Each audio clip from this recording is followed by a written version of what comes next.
I built my empire with my bare hands and shared it willingly with the woman I thought would stand by my side. Turns out, she had other plans, and not just for herself. My name is Andrew Miller. I'm a self-made entrepreneur who transformed a single, struggling storefront into a thriving chain of high-end electronics stores. For most of my life, my work has been my identity, my passion, and the reason I wake up every morning ready to tackle the world. But I'd be lying if I said success felt complete without someone to share it with. That's where Jessica came in. We met 10 years ago at a gala I almost skipped. She wasn't like the other people in the room, the ones with forced smiles and empty conversations. Jessica was magnetic, confident without being arrogant, elegant without effort. From the moment we talked, I felt something I hadn't felt in years: possibility. It didn't take long before we were inseparable. She was there when my business expanded, cheering me on from the sidelines, and I thought I'd found my partner for life. I wanted to make her as happy as she made me. I bought her a boutique she'd been dreaming about, a space she transformed into one of the most sought-after fashion stores in the city. I even surprised her with a sleek new car on her birthday. "Because you deserve it," I'd said as her eyes sparkled with delight. For years, I believed we had it all: a beautiful home, a solid marriage, and dreams we were building together. But looking back, there were cracks in the foundation long before I saw them. It started subtly. Jessica, who once lit up when I came home, began to seem distant. Her smile still reached her lips, but it never quite reached her eyes. She started spending more time at the boutique, working late hours that she claimed were essential for her growing business. I didn't question it. I trusted her completely. Then came the small, nagging signs. She'd glance at her phone and quickly flip it over when I walked into the room. There were new clothes, expensive ones, that didn't seem like they were for a casual dinner with her friends. Her laughter, once spontaneous and shared with me, became quieter, reserved for someone on the other end of a phone call. Still, I told myself not to overthink it. Jessica was ambitious, just like me. She was busy. She was allowed to have her space. But as the months went on, the excuses piled up, and so did my unease. One evening, I planned a surprise date night to break her routine. I showed up at the boutique unannounced, holding her favorite bouquet. The door was locked. Lights off. She'd told me she had a late meeting with her suppliers. Confused, I called her. She answered on the second ring, her voice hurried. "Hey, babe. I'm still at the shop. It's crazy here tonight." I stared at the dark storefront as she spoke. Something in me shifted. For the first time, doubt crept in. Jessica wasn't just distracted or tired. Something else was going on. It wasn't just Jessica who seemed different.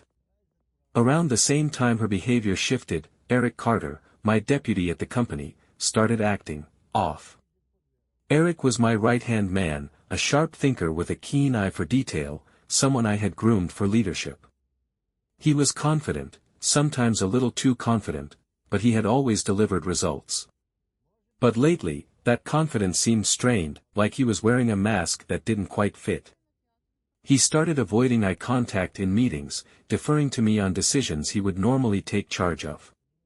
When I asked for updates, he was overly helpful, almost eager to please, as if he was trying to distract me from something. At first, I chalked it up to stress. The business was thriving, but with growth came pressure, and Eric had been shouldering more of it as I stepped back to focus on expanding our reach. Still, his unease gnawed at me, especially when he started slipping out of the office for long lunches, or leaving early with vague explanations. Something wasn't adding up, but I couldn't quite put my finger on it. Then, one Saturday morning, I found the first clue. I'd decided to clean out my car, a task I usually left to our housekeeper but felt like tackling myself that day. Under the passenger seat, I spotted a crumpled piece of paper sticking out. Pulling it free, I realized it wasn't just trash, it was a hotel receipt. At first, I smiled, thinking Jessica might have planned a surprise getaway for us. But as I read the details, my smile faded. The receipt was from a luxury hotel downtown, dated 3 weeks earlier, during a time Jessica had said she was working late at the boutique. My heart sank further when I saw the payment method, her personal card. The room was booked for 2 nights. Why would she need a hotel in the same city where we lived? The name on the reservation wasn't hers, but it was oddly familiar. Eric Carter. My mind raced, trying to connect the dots. Maybe it was a coincidence. Maybe Jessica had paid for Eric's room for business reasons. But why wouldn't she tell me? And why was Eric at a hotel during that time? The dates on the receipt aligned with one of his business trips he'd mentioned, a trip I now realized didn't make much sense, given there had been no reports or updates afterward. Doubt turned into suspicion, but I needed more. If I confronted Jessica now, she would deny everything, and I didn't want to jump to conclusions. I tucked the receipt into my desk drawer and tried to shake the sick feeling growing in my stomach. The final clue came when I decided to dig deeper into Jessica's boutique. I hadn't interfered in her business before, she was proud of running it independently, but something told me to take a closer look. I arranged a meeting with her accountant under the guise of discussing a potential investment. It didn't take long for discrepancies to surface. The accountant, a sharp and meticulous woman named Linda, seemed uncomfortable when I pressed her about the boutique's recent expenses. There have been some unusual purchases, she admitted reluctantly, sliding a file across the desk. Jessica assured me everything was legitimate, but I thought you should know. I flipped through the file, my jaw tightening with every page. Lavish dinners charged to the boutique's account. Designer watches and tailored suits that weren't Jessica's style. Jewelry that had never appeared in our home. What about these? I asked, pointing to the largest charges. Linda hesitated before answering. They were gifts for a business associate. At least, that's what Jessica said. A business associate. I didn't have to guess who. By the time I left the meeting, the puzzle pieces had fallen into place. Eric's strange behavior. Jessica's lies about late nights. The hotel receipt. The extravagant purchases. It all pointed to one gut-wrenching conclusion: my wife and my deputy were having an affair. The betrayal cut deeper than I could have imagined. It wasn't just Jessica's infidelity that stung, it was the fact that she had dragged Eric, someone I had trusted and mentored, into it. As I drove home that night, the weight of what I discovered pressed heavily on my chest. But beneath the heartbreak, a fire began to burn. If they thought they could use me, betray me, and walk away unscathed, they were in for a rude awakening. I wasn't just going to expose them. I was going to make them regret it. The house was quiet that evening, the kind of silence that felt heavy, like the calm before a storm. I sat in the living room, the evidence laid out neatly on the coffee table, the hotel receipt, a printout of the boutique's financial discrepancies, and a USB drive containing the photos I'd received from the private investigator. My chest tightened as I waited for Jessica to return home, but I kept my expression composed. Tonight, there would be no more lies. When she walked through the door, she looked surprised to see me sitting there. "Hey, you're home early," she said, her voice light and casual as she placed her purse on the counter. She leaned down to kiss my cheek, but I turned away slightly, and her smile faltered. "Sit down," I said, gesturing to the couch across from me. Her brow furrowed. "What's this about?" "Jessica," I began, keeping my voice calm but firm, "we need to talk about something important. And before you say anything, I'd recommend you think carefully before answering." She hesitated, her eyes darting to the table where the documents were spread out. For a moment, I saw a flicker of something, fear, maybe, but she quickly masked it with a smile. "You're being dramatic," she said, sinking into the couch. I leaned forward, picking up the hotel receipt. 3 weeks ago, you said you were working late at the boutique. Care to explain why your card was used to pay for a hotel room booked in Eric Carter's name? Her face froze, the color draining slightly before she forced a laugh. Oh, that? It's not what you think. Eric needed a place to stay while he was dealing with some personal issues, and I was just helping him out. I raised an eyebrow. Helping him out? By booking him a suite at a 5-star hotel and charging it to your personal card? She shrugged, leaning back as if the conversation bored her. He's a colleague, Andrew. You're blowing this way out of proportion. I placed the boutique's financial records in front of her next. And what about this? Thousands of dollars in expenses, dinners, watches, jewelry, all listed as business expenses. Do you want to explain those, too? Jessica's calm facade cracked slightly. Her hand trembled as she reached for the papers, flipping through them. I bought some things for the boutique, she stammered. It's normal business spending. You don't understand how retail works. Normal? I said, my voice rising just enough to make her flinch. Normal is buying inventory or advertising. Not luxury gifts. Not designer suits in sizes you've never worn. Her eyes flashed with anger. Are you seriously accusing me of something? Because this sounds like jealousy, Andrew. Maybe if you weren't so busy with your precious business, you'd actually know what's going on in my life. I let out a humorless laugh, leaning back in my chair. Oh, I know exactly what's going on, Jessica. You've been lying to me. Hiding things. And this? I picked up the USB drive. This is just the tip of the iceberg. Her defiance wavered. What is that? I inserted the drive into my laptop and turned the screen toward her.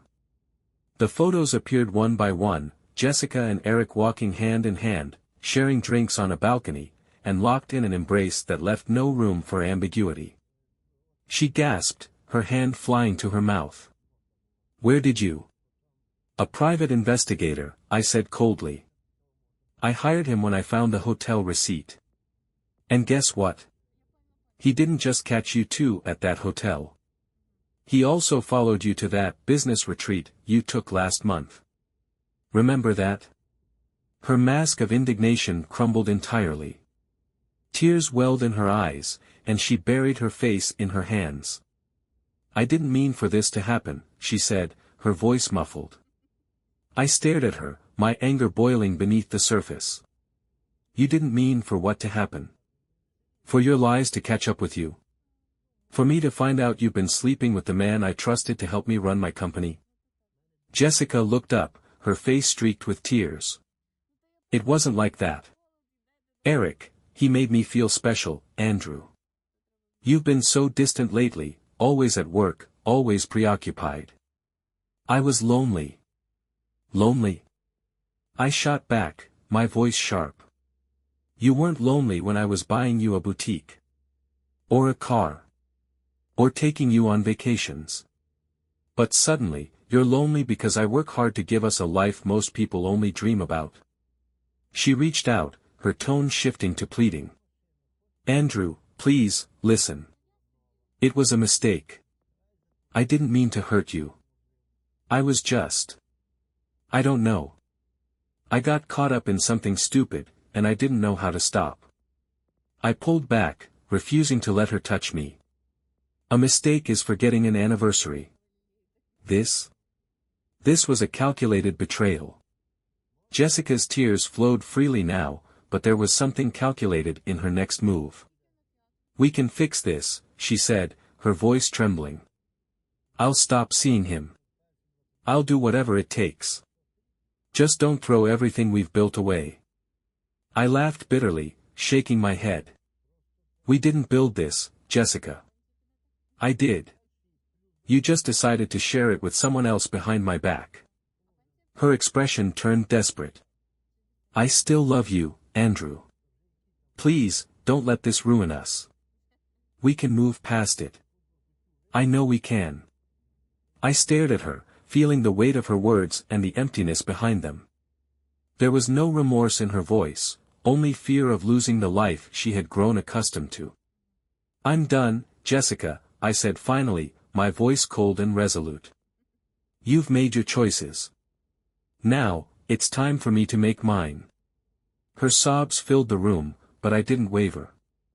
This wasn't just about betrayal, it was about reclaiming the dignity she had tried to strip away. The storm had broken, and now it was time for the reckoning. When Jessica finally retreated to the guest room, her sobs echoing faintly through the walls, I sat alone in the silence of the living room. The evidence lay scattered on the table, accusing remnants of the life I thought we had built together. For hours, I just sat there, staring at nothing, replaying the last 10 years in my head, trying to understand how we'd come to this. I had loved Jessica deeply, unconditionally. From the moment we met, she became the center of my world. I wanted to be the kind of husband who made her proud, who gave her everything she could ever want. And I did. I worked tirelessly to make sure she never had to worry about a single thing. Looking back, I wondered if that was my mistake, if I gave too much of myself and left too little behind. Trust had always been the foundation of our relationship, or so I thought. I trusted Jessica with my heart, my dreams, my name. I trusted Eric with my business, my vision, the livelihood of the hundreds of employees who worked for me. These weren't just two people in my life, they were pillars of everything I'd built. And they had betrayed me together. The sting of it was unbearable. Every time I closed my eyes, I saw them. Jessica laughing at something Eric said. Eric whispering to her when they thought no one was watching. The photos from the private investigator haunted me, the way she leaned into him, her smile, one I hadn't seen in years, reserved for someone else.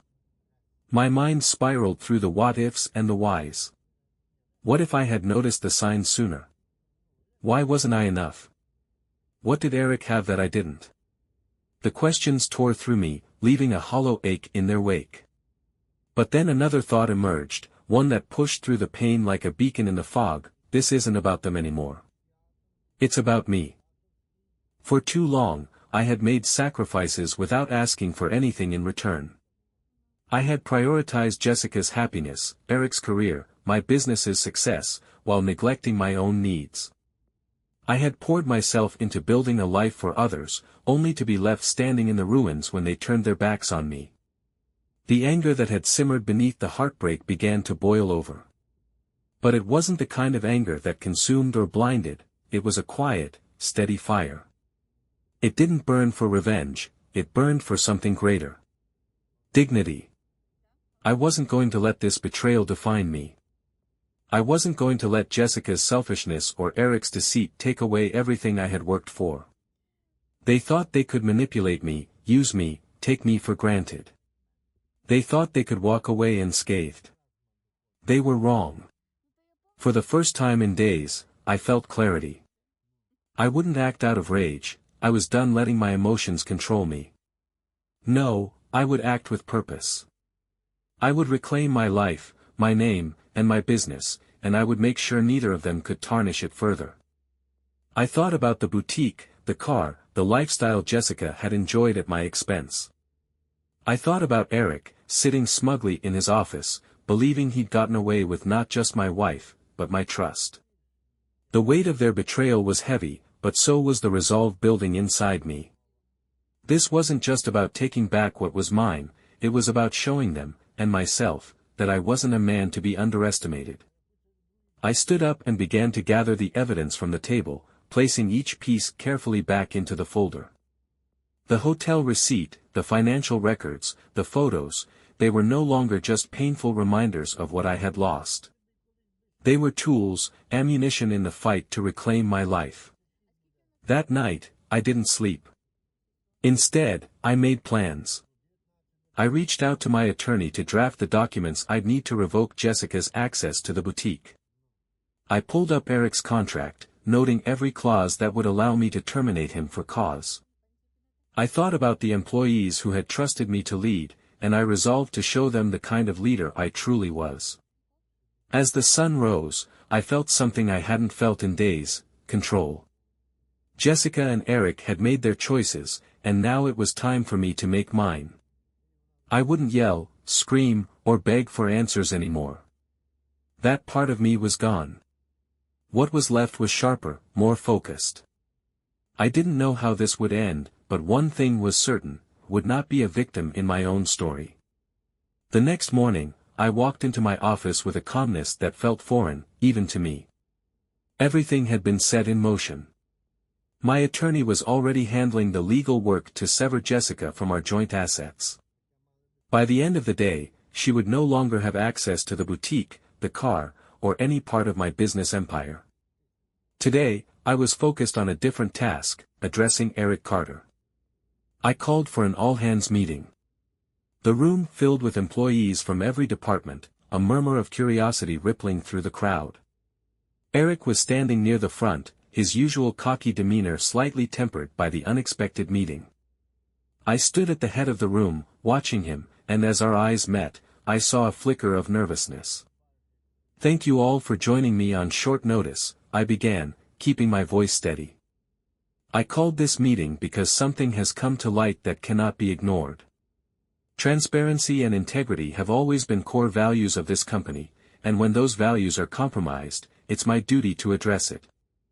I paused, letting my words sink in. The room fell silent, every eye on me. "Unfortunately," I continued, "it's come to my attention that one of our senior leaders, someone I trusted, has engaged in behavior that is both unprofessional and unethical." Eric shifted uncomfortably, his face growing pale. I picked up the remote for the projector and clicked the first slide. It was a photo of Eric and Jessica at the hotel balcony, laughing and holding hands. Gasps rippled through the room. Eric froze, his expression shifting from disbelief to panic. "This," I said, pointing to the screen, "is Eric Carter, our deputy, engaged in a personal relationship with my wife while misusing company resources to cover it up." I clicked to the next slide, showing an itemized list of expenses tied to his so-called business trips. "Eric," I turned to face him directly, "you have not only betrayed my trust but have also violated the professional standards of this company. Effective immediately, you are terminated." He opened his mouth to protest, but I silenced him with a raised hand. "I'm not finished." I advanced to the next slide, a timeline of Eric's inappropriate relationships with several female employees. During my investigation, I had uncovered his pattern of using his position to exploit his colleagues. The evidence was damning: emails, texts, and complaints that had been quietly filed with HR but never acted upon. For anyone else who has been affected by Eric's actions, I encourage you to come forward. The HR department will be conducting a full review to ensure our workplace remains safe and respectful for everyone. Eric's bravado crumbled completely. He stammered something incoherent, but the damage was done. Security escorted him out of the building, his head hanging low, while the rest of the room sat in stunned silence. But I wasn't done. That afternoon, I drove to the boutique. Jessica was there, smiling and greeting customers like nothing had happened. When she saw me walk in, her smile faltered. "Andrew, what are you doing here?" she asked, trying to sound casual. I handed her an envelope containing the documents my attorney had prepared. "You're no longer the owner of this boutique. As of today, it's under my management." Her eyes widened as she flipped through the papers. "You can't do this," she whispered, her voice trembling. "I can, and I have," I replied. "You used what I gave you to fund your betrayal. Consider this the cost of your actions." She tried to argue, but I didn't stay to listen. The car I had gifted her was already being repossessed, and by the time she got home, her access to our accounts would be frozen. For years, I had given Jessica everything, trusting her to share my vision and my life. She had chosen to abuse that trust, and now she would live with the consequences. That evening, as I sat alone in my reclaimed house, I finally allowed myself a moment to breathe. The whirlwind of emotions, anger, betrayal, heartbreak, had subsided, leaving behind a quiet sense of resolution. Walking away from Jessica wasn't easy. I had loved her deeply, but love isn't enough without trust. Rebuilding my life without her would be difficult, but it was better than staying in the ruins of a broken marriage. As for Eric, he had always been ambitious, but I never imagined he'd betray me so completely. Watching him fall was bittersweet, a necessary step to protect the integrity of the company I'd worked so hard to build. I learned a hard lesson through all of this: never let blind trust replace self-respect. Love and loyalty should be earned and cherished, not taken for granted. Now, as I look forward, I feel a strange sense of freedom. I'm not just reclaiming what I lost, I'm reclaiming myself. What do you think? Was my revenge justified, or would you have handled it differently? Let me know. I could use a second opinion.